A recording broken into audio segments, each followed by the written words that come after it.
This is the book. You've got this, and we're ready to share it with the world again.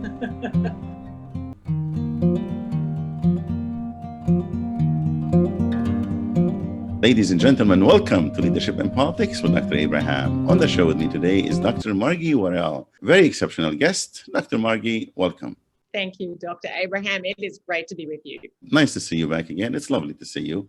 So what's new with you? First, let me say now for sure, Dr. Margie Warrell, congratulations. Thank you. Yes, 2020 was a big year in many, many ways. And of course, one of them was completing my doctorate. So thank you. The highlights of a year that also had its share of lowlights too. Well, on a positive note, you also moved to the USA. How is the experience so far? Well, I've moved to the Washington, D.C. area. I used to live here for about 7 years until I moved to Asia 9 years ago. So it is an interesting time to have arrived back. Let's just leave it at that. But it's certainly an incredible time to be here right now with so much going on. But by the same token, I also feel it's a really important time for me to be back in the US, but also to be in this area as well. Welcome home. Welcome home. The US is your home, so welcome home. Let's delve into You've Got This. It's a book you've written.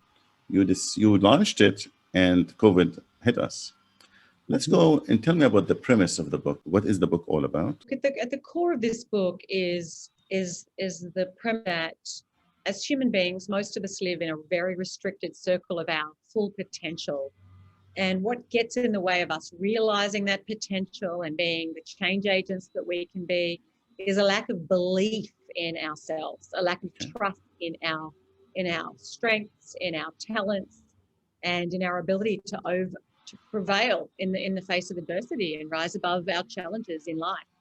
And so the book's ultimately about helping people to defy self-doubt and to trust themselves more in every sphere of their lives. And I believe right now when so many people are facing such enormous challenges, such unprecedented challenges, really operating from a place that I've got this, you've got this, we've got this, really shifts the emotional space we're in and allows us to see opportunities and avenues for action that we might otherwise miss. So basically, when you say you've got this, you're telling them you can do it. There's nothing you can do, right? That's basically psychologically what you're trying to say. Obviously, as we go through life, we face different challenges and we all bring different strengths to the table. And when we can operate from a place that there is nothing I can't figure out, even if I can't move this mountain, there's a way to move around the mountain. And so often we get so focused on what we can't do and all the reasons why not. We argue against our own ability to succeed, that we hold ourselves hostage, in these belief systems that really are constricting to us. And there's a lot of research that shows that when we're focused on what we can't do, when we're focused on the negative and the reasons why not and what might go wrong, it restricts our peripheral vision. We literally have these blind spots that narrow our thinking and stop us thinking more creatively, more courageously, and taking the actions that actually are within our power.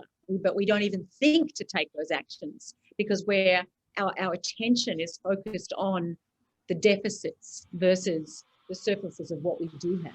What we can achieve as well. So launching this book during this time, it wasn't intentional because that's really your forte in what you do. You help others to be brave and face the challenges. So someone living through the environment we're living in through now will find this book very helpful because it gives them the guidelines of what to do and how to really survive. Yeah, look, and there was no irony lost on me that the week that I was launching this book, came out in the United States on the 30th of March, 2020. Yes, I remember. And that week I was supposed to be flying out to the United States from Singapore, where I've lived the last few years. And my husband arrived in from the United States and within 24 hours had COVID. All my, obviously, book tour was cancelled. All my engagements for the year at that point were cancelled. And I found myself having to literally kind of look within myself for the certainty and security I couldn't find elsewhere, and walk the talk and walk the advice that I'd written about in Got This. And it was sort of between you and me, it's much more fun to dispense advice than it is to actually follow it, follow your own Yeah, advice. yeah, yeah. But I really had to keep saying, I've got this. And if I really trust that I've got this, no matter what happens, that I'll figure it out, I'll handle it.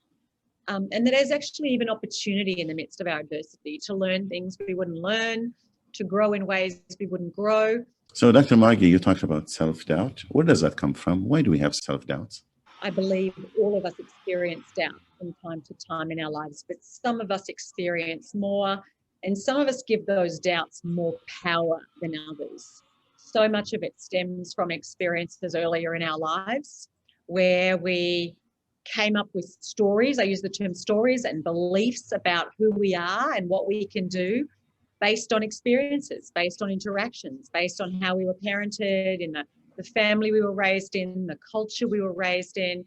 As a woman, our gender impacts, how we see ourselves and what we see as possible.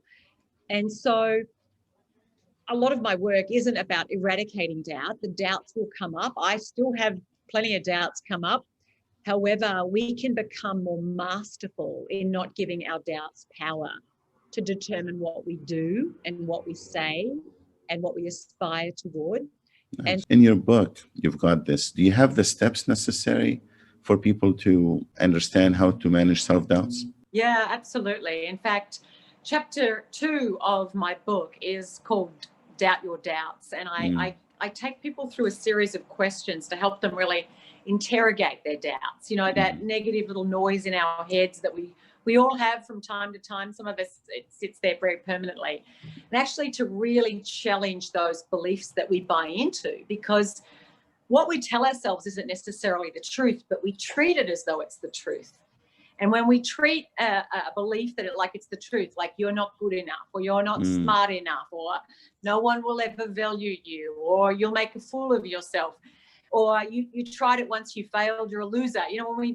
When we give those beliefs power, they have the ability to really disempower us and keep us from taking the actions that would help us realize that they're not true.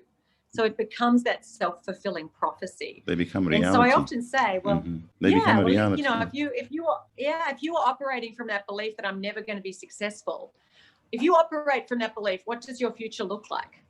Whereas you dared to believe that, I have everything it takes to achieve what I want. I haven't figured it out yet how to do it, but I have everything it takes to figure it out. That's a very different place to operate from, a very different mindset.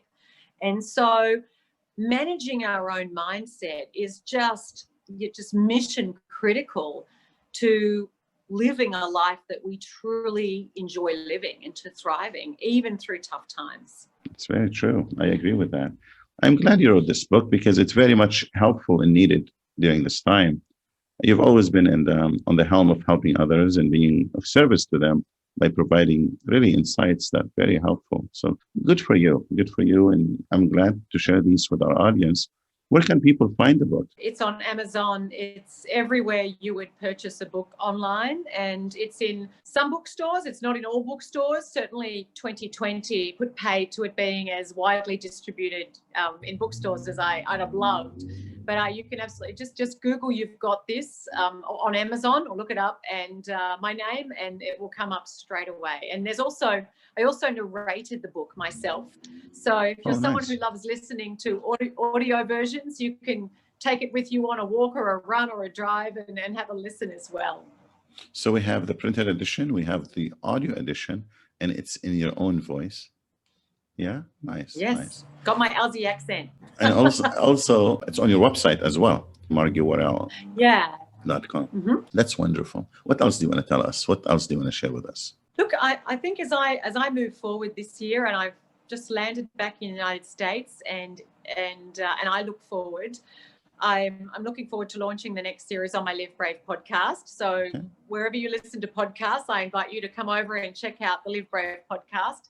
I have a whole series there that I did for You've Got This, that you can listen to me talk about every chapter in the book, all 12 principles. Nice.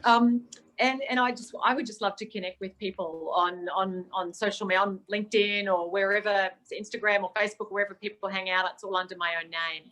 many people's worlds have been rocked off their axis. Very true. I just encourage people every single day to just ask yourself, how would I show up today? How would I walk and talk, and what would I do if I was operating from the belief system that I have everything it takes to achieve what I want and to change the things I don't, or at least change my attitude if they're outside your control, and then to take action based on that, and not to let other people or other circumstances define you. And I think it's easy to give away our power to what we don't want and our circumstances, or to other people, but really living an empowered life is around really holding ourselves in our power and living from choice. How do I want to show up despite what's going on around me? And the more often we come from that place, it reinforces, and it actually really reinforces our own sense of agency.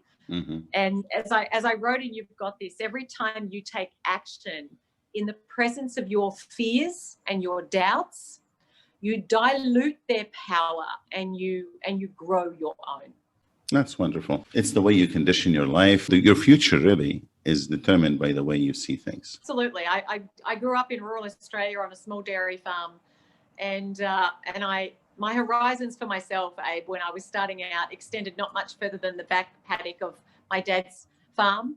And no one had gone to university or college. No one had ever really left the area. And so for me, just learning to defy my own doubts about my ability to live a bigger life than the one I'd come from have helped me rise time and time again, even though it's been uncomfortable. So I encourage other people, embrace the discomfort, back yourself more, and doubt yourself less. It's always nice to see you. I'm glad to have seen you again and talked with you again, especially about the You've Got This, because I got the copy, I read it, I know the insight and how important it is for people to benefit from it. So I said, let me have you again and share your insights with them. And I encourage everyone, You've Got This. It's available now on Amazon and also on margiewarrell.com. I will also put some links in the section on the channel, so this way you'll be able to have easy access to it. I thank you for coming. Thank you for sharing your insights. Thank you for sharing your courage, because that it takes courage for you to live what you lived through this 9 months or 12 months, and you proved your leadership style is accurate and authentic, and I appreciate you for that.